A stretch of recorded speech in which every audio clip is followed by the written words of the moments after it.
Em grupo, quando a conversa assumir um rumo menos aconselhado, procure injetar ideias pacíficas na conversa. Repare como isso neutraliza as tensões nervosas. As conversas pautadas por expressões de expectativas de infelicidade ao pequeno almoço, por exemplo, muitas vezes definem a forma como corre o dia. Não admira que tudo corra em conformidade com as especificações infelizes. As conversas negativas afetam de forma adversa as circunstâncias. Sem dúvida que as conversas de natureza tensa e nervosa aumentam a agitação interior. Pelo contrário, se iniciar o dia com atitudes que denotam paz, satisfação e felicidade, os seus dias terão tendência a ser agradáveis e bem-sucedidos. Tais atitudes constituem fatores ativos e definitivos na criação de condições satisfatórias. Atente na sua forma de falar se pretender obter paz de espírito. É importante eliminar todas as ideias negativas das conversas, uma vez que elas tendem a gerar tensão e perturbação interior. Por exemplo, se está a almoçar com um grupo de pessoas, não refira que os comunistas estão prestes a tomar conta do país. Em primeiro lugar, os comunistas não vão tomar conta do país, e ao dizer isso está a criar uma reação depressiva nas mentes dos seus interlocutores. É indiscutível que a digestão fica afetada. O comentário depressivo vai influenciar a atitude de todos os presentes, que vai passar a denotar uma ligeira irritação. Todos eles vão ficar com a impressão de que há algo de errado com tudo. Há alturas em que temos de enfrentar estas questões difíceis e lidar com elas de forma objetiva e firme, e ninguém despreza mais o comunismo do que eu, mas de forma a obter paz de espírito. Preencha as suas conversas pessoais e coletivas com expressões positivas, alegres, otimistas e satisfatórias. As palavras que anunciamos têm um efeito direto e claro nos nossos pensamentos. Os pensamentos criam palavras, pois são elas os veículos das ideias. Mas as palavras também afetam os pensamentos e ajudam a condicionar se não mesmo a criar atitudes. Na verdade, muitas vezes aquilo que consideramos ser o ato de pensar começa com a fala. Por conseguinte, se as conversas que temos forem escrutinadas e disciplinadas de forma a garantirmos que contêm expressões pacíficas, o resultado serão ideias pacíficas, e em última análise, paz de espírito. Outra técnica eficaz no desenvolvimento de uma mente em paz é a prática diária do silêncio. Todos devem insistir em ter pelo menos um quarto de hora de silêncio absoluto a cada 24 horas. Dirija-se sozinho para o local mais silencioso que estiver à sua disposição e sente-se ou deite-se durante 15 minutos, pondo em prática a arte do silêncio. Não fale com ninguém. Não escreva. Não leia. Pense o menos possível. Coloque a sua mente em ponto morto. Imagine a sua mente tranquila e inativa. A princípio, não será fácil, porque os pensamentos vão continuar a inundar a sua mente, mas a prática vai aumentar a sua eficiência. Imagine a sua mente como a superfície de um lago e veja até que ponto consegue acalmá-la, de modo a não existir qualquer tipo de ondulação. Assim que atingir um estado de tranquilidade, preste atenção aos sons mais profundos da harmonia, da beleza e de Deus que podem ser encontrados na essência do silêncio.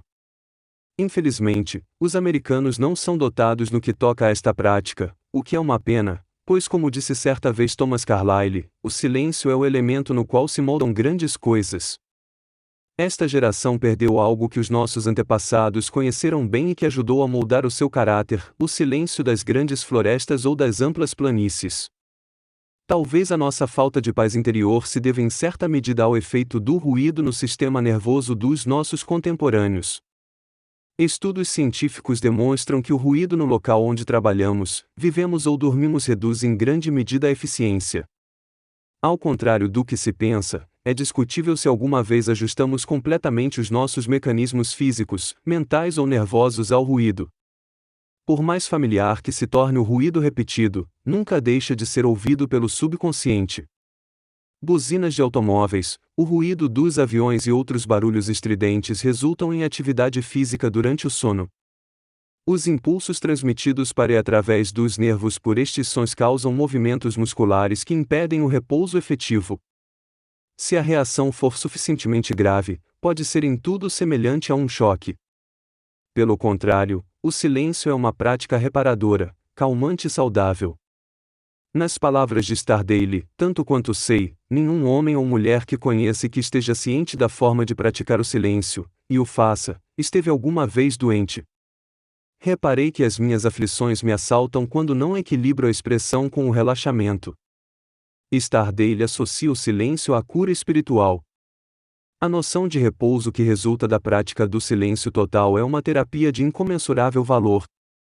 Nas circunstâncias da vida moderna, com o ritmo cada vez mais frenético, a prática do silêncio não é tão simples como era no tempo dos nossos antepassados. Existe atualmente uma série de dispositivos produtores de ruído que não existia no seu tempo e, além disso, os nossos horários são caóticos. Deixou de existir espaço no mundo moderno e, aparentemente, também estamos a tentar aniquilar o fator tempo. É muito raro um indivíduo poder caminhar numa floresta, sentar-se à beira-mar ou meditar numa montanha ou no convés de um navio em alto mar. Mas, se vivermos essas experiências, podemos imprimir na nossa mente a imagem desse local silencioso, assim como tudo aquilo que sentimos na altura, e regressar a esse local através da memória para reviver a experiência com a mesma intensidade que sentimos quando lá estivemos fisicamente. Na verdade, quando regressamos a esse local na memória, a mente tem tendência a eliminar os fatores menos positivos que ocorreram na situação em concreto. A visita através da memória supera muitas vezes a realidade, visto que a mente tem tendência a reproduzir apenas a beleza na cena relembrada. Por exemplo, escrevo estas palavras sentado na varanda de um dos hotéis mais bonitos do mundo, o Royal Havaia, na famosa e romântica Waikiki Beach, em Honolulu, no Havaí. Estou a olhar para um jardim pontilhado por palmeiras graciosas que ondulam com a brisa suave que se faz sentir. No ar sente-se o aroma das flores exóticas. Os hibiscos, dos quais existem 2.000 variedades nestas ilhas, cobrem o jardim. Das janelas avisto árvores de papaias carregadas de frutos maduros. A cor viva das acácias rubras, a chama das árvores das florestas, acentua a elegância do cenário, e as acácias parecem vergar-se ao peso das suas esplendorosas flores brancas. O maravilhoso mar azul que banha estas ilhas prolonga-se a perder de vista. As ondas brancas agigantam-se em direção à costa e tanto os havaianos como os hóspedes, como é o meu caso, galgam graciosamente as ondas em pranchas de surf e canoas. No conjunto, trata-se de um cenário de uma beleza estarrecedora. Tem sobre mim um indescritível efeito reparador, enquanto estou aqui sentado a escrever sobre o poder gerado por uma mente em paz.